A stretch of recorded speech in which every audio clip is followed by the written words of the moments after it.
Olá, o nosso bate-papo de hoje é com uma advogada feminista e o tema é estupro marital, uma realidade cada vez mais frequente. Tudo bem, Iris? E aí, como é que é Tudo esse tema?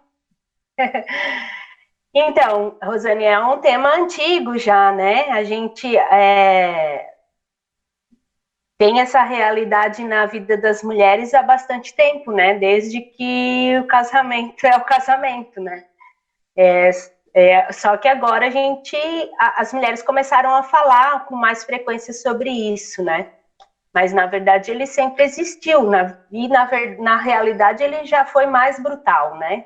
Hoje em dia as mulheres têm mais abertura para falar sobre isso, né? Para conversar tanto com suas amigas, quanto com as suas psicólogas, quanto com as suas advogadas, né? Não poucas vezes eu atendo mulheres em situação. Eu costumo dizer aqui, sempre nos espaços que eu ocupo, que a imensa maioria das mulheres que me procuram para terminar um casamento quase sempre envolto de violência. Hum. E relatos de estupro marital não são raridades. Acontecem algumas vezes, assim, e estão presentes em alguns casamentos. Mas é só em situação extrema de violência, eu acho que é importante a gente deixar bem claro.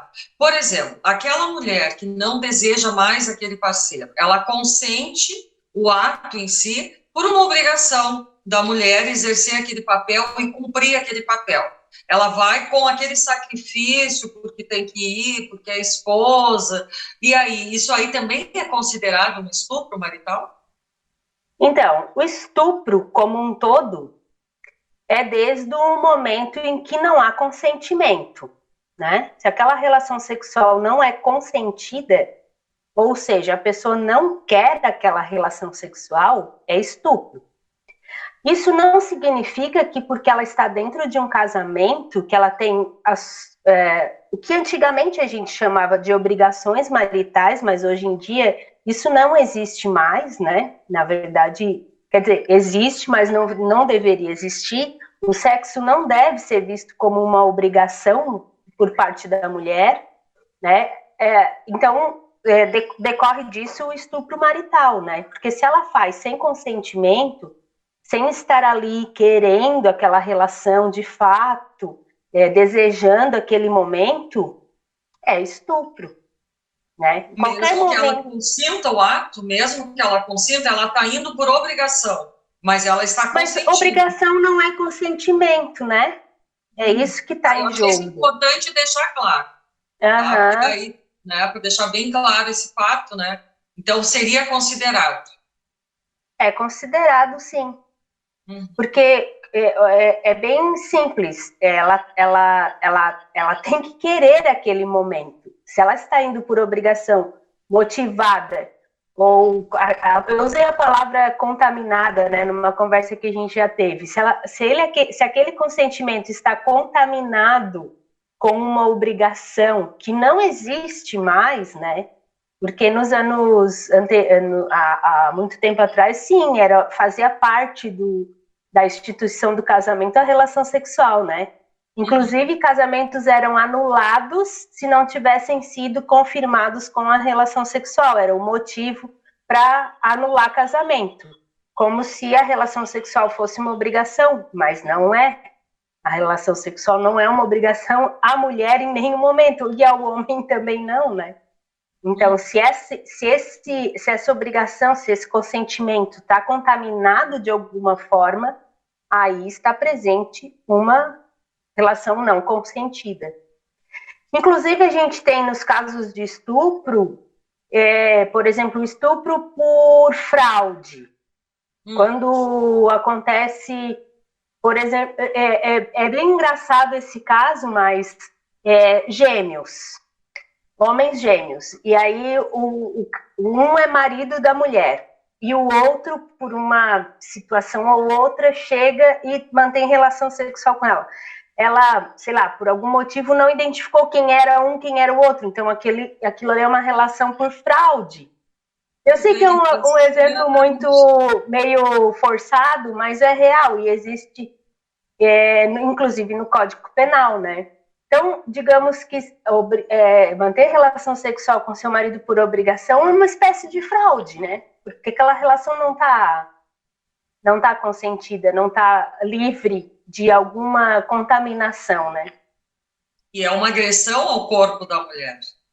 A mulher está se sim, né? fisicamente. A gente tem que ver os efeitos de todas as violências cometidas contra as mulheres, né? Nós temos a Lei Maria da Penha, ela vem prescrever cinco violências que acontecem nas relações intrafamiliares. E uma delas é a violência sexual, que compreende o estupro marital.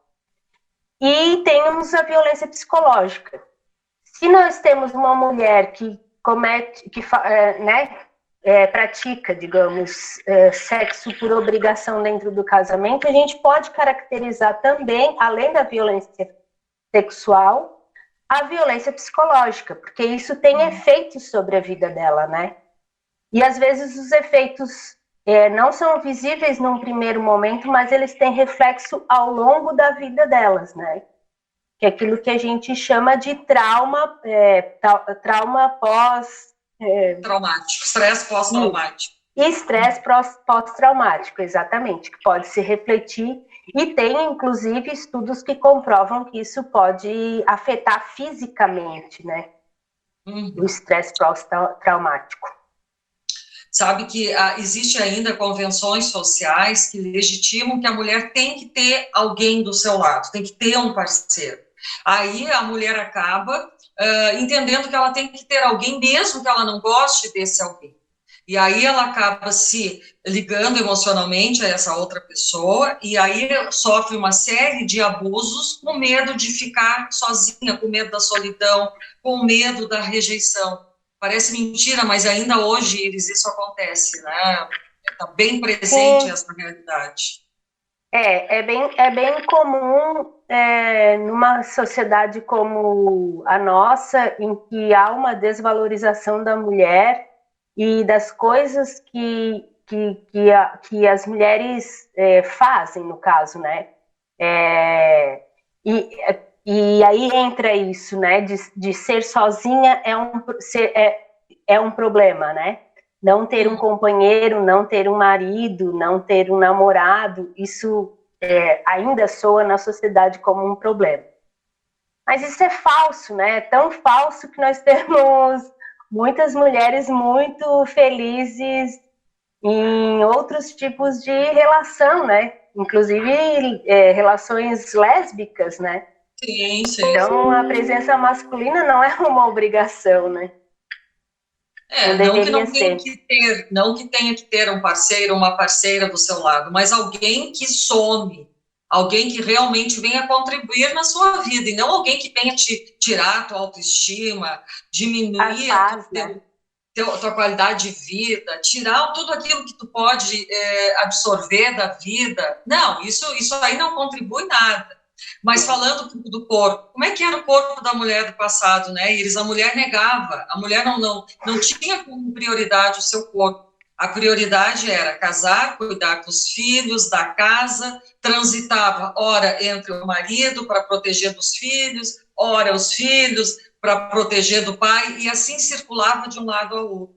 Agora, na atualidade, a mulher muitas se tornaram escrava do corpo, porque o que a mídia vende? Erotiza o corpo da mulher, vende aquela mulher perfeita, magra. Então, quer dizer, é muito complicado toda essa relação do corpo da mulher. Aí, o que acontece? Muitas vezes adoece, tem transtornos psicológicos, ou tem bulimia, tem anorexia. Então, a gente saiu de um extremo a outro. Eu não sei como é que tu enxerga essa realidade, assim. Então, o sistema é bastante cruel com a gente, né? Na verdade, desde muito tempo. Todas as conquistas que a gente tem foram feitas com muito sacrifício. E a conquista, né? Nos anos 90, a gente tem o que a gente chama de uma terceira onda no feminismo, que é essa questão de discutir o meu corpo discutir como a indústria de cosméticos, a indústria da moda e a indústria das cirurgias plásticas cometem violências contra as mulheres a ponto de elas não conseguirem acessar uma vida social livre e mais justa, né? Eu vou deixar como sugestão um livro que foi muito transformador na minha vida, que aborda justamente isso e a partir dele é considerada essa terceira onda do feminismo, que chama O Mito da Beleza, da Noemi Wolf. Ele é um livro bastante importante para o feminismo, né, e para quem estuda e para quem está ligada, né, nessas questões, porque ele levanta isso, como as revistas de moda e essas revistas, né, que falam sobre como deixar o seu homem feliz, né, aquelas capas absurdas, assim, né, o que você deve fazer para seu marido, quando chega do trabalho, ficar bem, as regras, né, então ela questiona bastante esse universo que o capitalismo chamou de universo feminino, né? Deu esse nome, né? E por trás desse universo feminino tem uma indústria vendendo medicação, vendendo maquiagem, vendendo, né, produtos de plásticas, né? Para ter uma ideia, as mulheres gastam 46% da sua renda com essa indústria. Então, de cosmético, né? É um mercado bastante forte, né? E essa indústria, isso tem reflexo na vida social dessa mulher, né? Porque, digamos, ela vai deixar de investir numa viagem onde ela vai, né, poder conhecer um lugar, né, a sua vida cultural, a sua vida intelectual, porque ela pode deixar de fazer um curso, uma faculdade, uma pós-graduação, além do tempo que ela gasta para isso, né? Eu não me conformo quando amigas dizem que levam, sei lá, uma hora para secar o cabelo, por exemplo. Ou uma hora para maquiar. Gente, uma hora dá para quase ler um livro, né? Sim. Então, esse livro da Noemi, ele faz esse questionamento sobre como essa indústria impacta a vida dessas mulheres. E atrapalha para que elas se apresentem na sociedade, tanto enquanto intelectuais e tal, e como representantes, né? Na sua vida política, por exemplo, né? A gente tem uma baixíssima representação no Brasil de mulheres nos nossos legislativos como um todo, né? Tanto municipal, estadual quanto federal. O que isso significa? Como que uma mulher que precisa levar uma hora para maquiar, uma hora para secar o cabelo, mais tanto tempo para arrumar o filho, tal, ela não vai ter tempo para participar da vida social, né? Política da sua comunidade, né? Então, isso tem reflexos significativos no caminhar, né? Da evolução, digamos, o termo é um pouco ruim, mas da evolução das mulheres na vida social, né? Sim. A gente não pode deixar de pensar que muitas vezes a mulher está buscando algo que não é dela. Ela está querendo atingir um ideal que não é seu, que ela nunca vai conseguir chegar porque o perfil dela físico é outro. Aquela coisa de estar sempre costurando, fazendo plástica, puxando, esticando, vai perdendo a forma, vai perdendo o seu jeito de ser. Quer dizer, não quer envelhecer, não quer aceitar que isso tudo, a gente nasce, a gente cresce, a gente evolui até chegar à finitude. Mas isso é um outro papo. E os corpos são muito diferentes, né? Os corpos não são iguais. Tentar padronizar todo mundo dentro de uma Gisele Bündchen não vai dar, né? Imagina, a frustração de milhares de mulheres que não têm esse perfil. Exatamente. Né? Essa frustração causa sofrimento, né? Causa sofrimento. A gente vê muitas meninas sofrendo bullying nas escolas, né?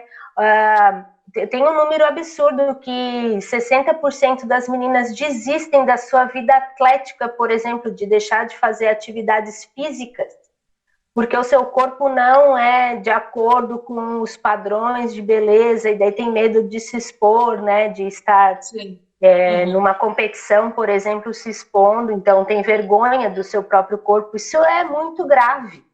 Claro, claro.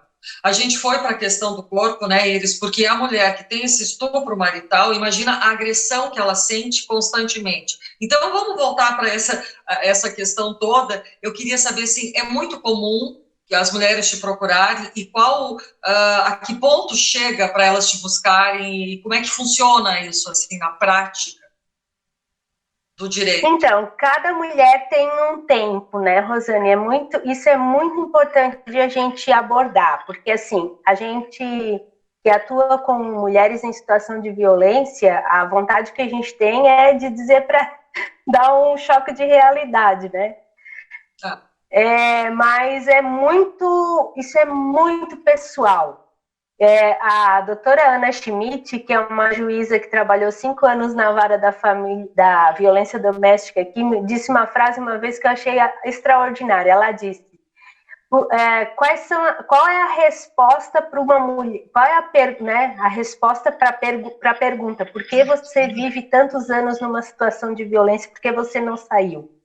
Existem tantas respostas quanto mulheres.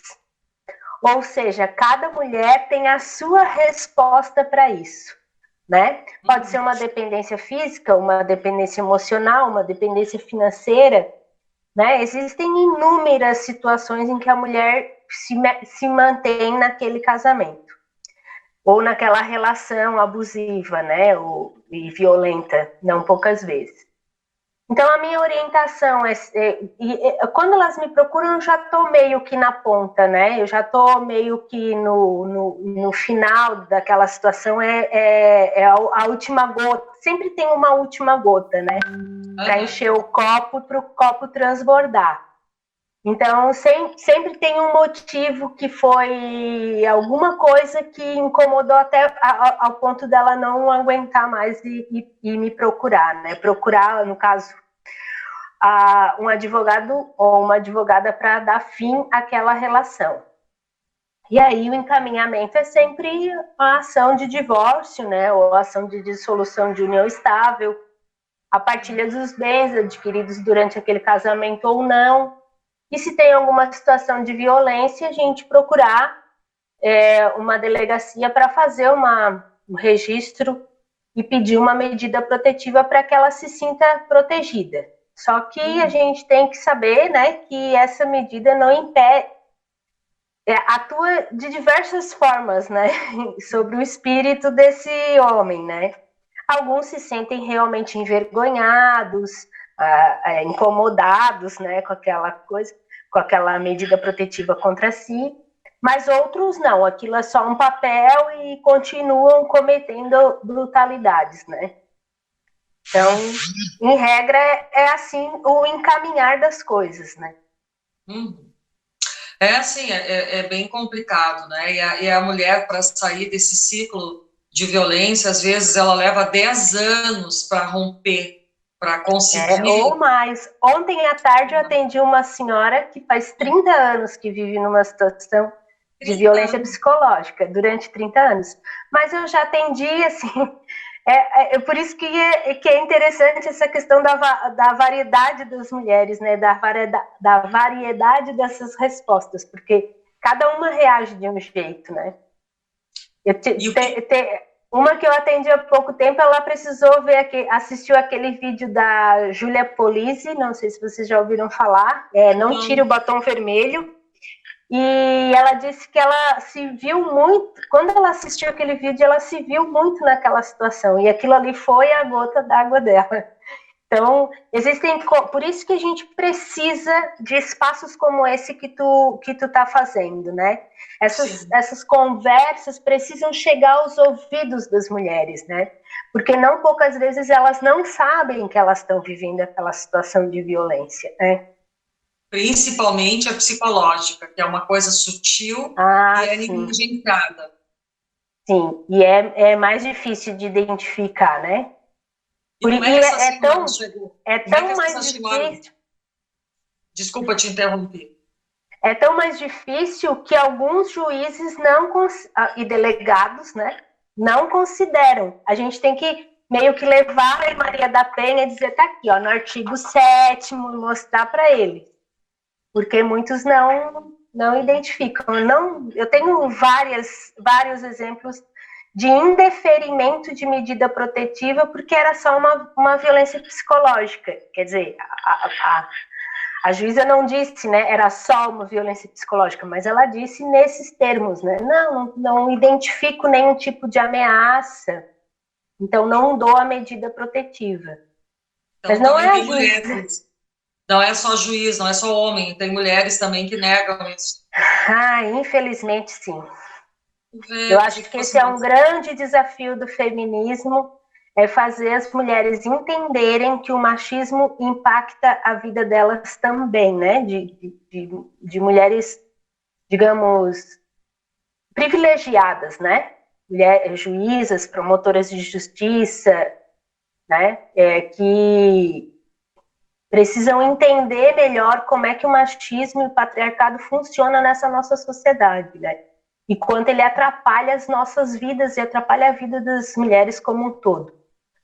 Né? Eu costumo dizer que a violência ela é bastante democrática, ela atinge as mulheres de todos os níveis financeiros e culturais, né?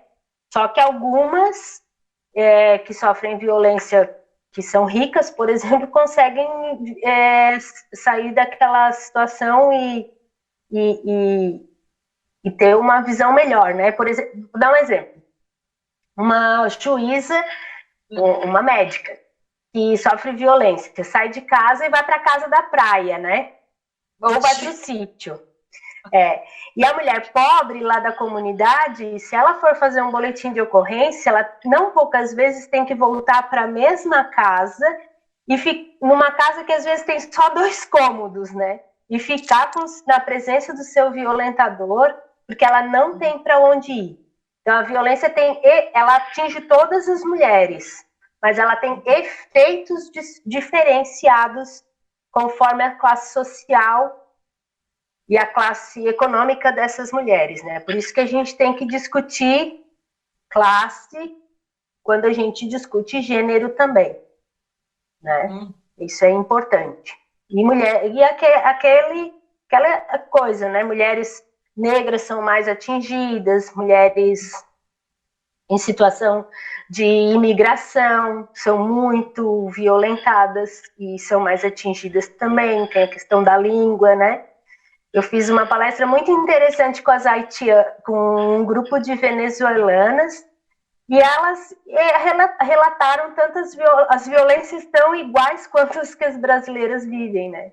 Mas o acesso delas aos órgãos de proteção é um pouco mais difícil, né? É bem mais restrito. Pois é.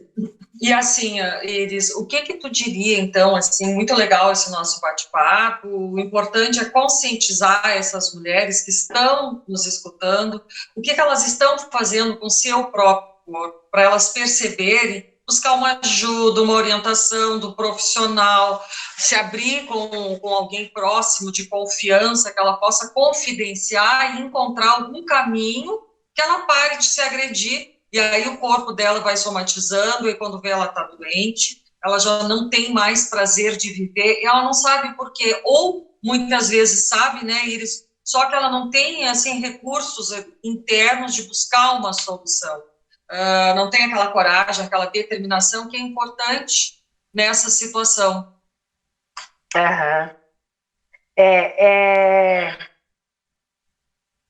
É uma questão de... Eu tenho um problema com essa palavra, mas eu acho que aqui ela cabe, né? É uma questão de empoderamento, né? Individual. Só que esse empoderamento individual, ele não é suficiente, né? Mas ele é muito importante. E isso vai depender da história de vida dessa pessoa, né? Dessa mulher. E também das pessoas que estão acerca dela, né? Eu tenho casos, por exemplo, de familiares que abandonaram a pessoa, e ela só conseguiu sair porque ela teve ajuda de uma amiga, de um casal de amigos.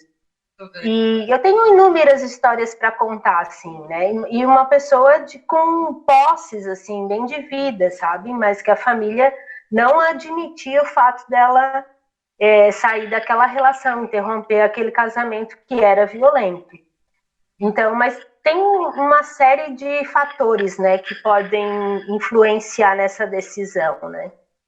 Com certeza, eu acho que é importante, eu entendo muito bem o que tu quer dizer, que às vezes a pessoa não tem recursos, não tem para onde ir, não tem quem te ajude, não tem quem te apoie, mas aí ela encontra uma força interna, ela consegue falar com alguém, esse alguém vai lá no serviço social, enfim, encontra um caminho, porque ela está cansada dessa situação. Então, eu acho que é isso que a gente tem que mostrar. Eu sei que às vezes é muito difícil, parece impossível, mas a gente, quando quer realmente alguma coisa, a gente encontra força, sabe-se lá da onde para lutar, né, para sair dessa situação. Ô, Rosane, eu costumo falar com adolescentes, né? Porque eu vou contar um pouquinho da minha história. Eu comecei a atender assistência judiciária gratuita, que são pessoas que não têm condições de pagar advogado, e aí o juiz nomeia uma pessoa para ajudar. E depois de muitos relatos de brutalidade, eu cheguei no fórum um dia, a moça estava com um esparadrapo na orelha, e eu cheguei, sentei e olhei, sabe quando tu não consegue olhar para outro lugar, assim, eu só olhava para o esparadrapo da orelha dela. Daí ela disse, agora chega, agora eu estou exausta, eu não aguento mais. Daí eu disse, então, me relata o que aconteceu dela. Ele puxou a ponta da minha orelha e cortou com um facão a ponta da orelha. Daí eu disse, aquilo me deu um estalo, assim, eu disse, não, eu não posso ficar só na ponta da coisa, né? Só atendendo essas mulheres. E foi quando eu decidi também ir para levar palestras sobre cultura do estupro, sobre relacionamentos abusivos nas escolas. E é muito interessante conversar com os adolescentes sobre isso, assim, porque tentar com que não chegue a esse ponto, né? De identificar que aquele relacionamento abusivo no namoro, na adolescência, pode vir a ser um relacionamento abusivo mais para frente, né? Então, eu tenho um caso muito engraçado que era um casalzinho de adolescente e a professora me disse, ele é bem ciumento. Eles chegaram na palestra e ela estava sentada no colo dele. E aí eu comecei a conversar e comecei a mostrar os dados da violência e tal. Ela saiu do colo dele e sentou do lado. E aí, daqui a pouco, e ele puxando ela, daqui a pouco ela saiu, veio e sentou na minha frente, assim. Então, eu costumo dizer que a palestra contribuiu para que ela identificasse essa situação, né? E rompesse o relacionamento ali mesmo, né? Então, isso é um exemplo da força desse tipo de espaço, né? Da força desse tipo de fala. Então, a gente tem que ocupar, sim, os espaços, estar nas escolas, conversar com os adolescentes, as professoras precisam abordar a questão da violência de gênero, né, que é disso que a gente está falando, né? Quando a gente fala de gênero na escola, a gente não está falando outra coisa a não ser fazer com que as pessoas identifiquem ou que são violentas ou que estão vivendo situações de violência, né? A escola é um lugar estratégico, né, para a gente tentar mudar esse quadro em que a gente está inserida. Com certeza, eu acho importante, assim, também a questão do consentimento deve se vir lá desde casa, dos pais mostrar para essa criança, desde pequena, o que é permitido, até que ponto ela pode receber um abraço, até que ponto alguém pode beijar, sabe, desde cedo, desde criança, desde a infância, já construindo limite nessa criança, porque, né, é uma idade que muitas vezes sofrem, né, abusos desde a infância, até mesmo com familiares. Incrível, assim, mas existe.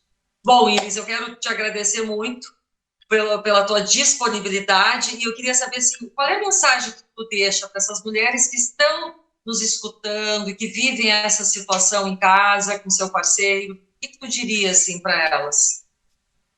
Bom, eu diria que existe uma saída, né, que nunca é tarde, porque a mulher que eu atendi ontem tinha 66 anos, e eu disse para ela, nunca é tarde para a senhora sair dessa situação, né? Ela disse, eu não aguento mais, então ela identificou a violência, foi por causa da pandemia, a pandemia agravou muito Sim, a sim. questão da violência, e ela identificou e disse, não, eu não aguento mais. Eu disse, não tem problema, a gente eu vou ajudar a senhora, e a gente, e é isso, dizer para as mulheres que nunca é tarde para elas identificar e sair dessa situação.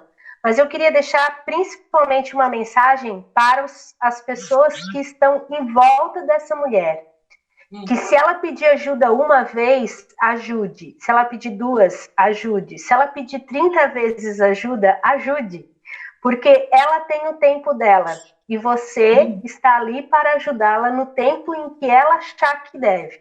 Ah, mas ela volta para ele. Não tem problema. O que importa para ela é ter um apoio. Que seja 10, 20 vezes, não importa. Uma hora ela vai deixar.